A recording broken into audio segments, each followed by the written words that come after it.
SHM with Coulomb's law. देखिए Coulomb's law में या इसमें जो सिंपल हार्मोनिक मोशन के कॉन्सेप्ट होते हैं वो हम कैसे लगाएंगे कूलम्स लॉ में सिंपल हार्मोनिक मोशन के कॉन्सेप्ट। तो सिंपल हार्मोनिक मोशन का एक बार मैं फटाफट आपको रिवीजन करा देता हूं। हम अगर टाइम पीरियड कैसे निकालते हैं, टू फाइंड टाइम पीरियड। पहले तो कंडीशन क्या होती है एसएचएम की, एसएचएम की कंडीशन होती है कि जो एक इक्विलिब्रियम पोजीशन होती है, इक्विलिब्रियम पोजीशन, एक पॉजिटिव एक्सट्रीम होता है, एक नेगेटिव एक्सट्रीम होता है, राइट।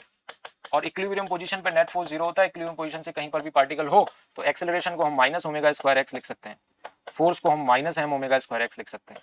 माइनस बताता है कि एक्सेलरेशन सेंटर की तरफ वापस है, ठीक है। मैग्नीट्यूड केवल ओमेगा स्क्वायर एक्स से हम समझ सकते हैं, और डायरेक्शन अगर आपको दिख गया कि इक्विलिब्रियम पोजीशन की तरफ है तो वो एसएचएम होता है, ठीक है।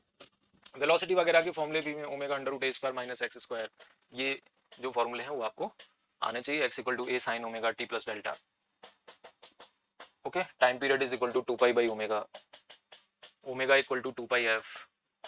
आई होप ये आपको रिवाइज हो गए होंगे, ठीक है। तो कंडीशन ऑफ एसएचएम है, एसएचएम की कंडीशन है कि जब हम पार्टिकल को इक्विलिब्रियम पोजीशन से एक्स डिस्टेंस खिसकाते हैं तो उसका एक्सेलरेशन उस एक्स के ही प्रोपोर्शनल होना चाहिए। ये सबसे बड़ी कंडीशन है एसएचएम की, ये वाली acceleration equal to minus omega square X, यानी एक्सेलरेशन किसके प्रोपोर्शनल होगा, माइनस एक्स के प्रोपोर्शनल होगा, ठीक है। माइनस क्या बताता है, अगर आप सिर्फ इस x को लिखें कि नहीं मैं तो सिर्फ x लिखूंगा, बिल्कुल लिख सकते हो, लेकिन इसके साथ साथ आपको डायरेक्शन देखना होगा कि direction of this acceleration must be towards the mean position, direction of this acceleration must be towards the mean position, mean position की तरफ इसकी डायरेक्शन होनी चाहिए। इसकी डायरेक्शन कहां होनी चाहिए, मीन पोजीशन की तरफ।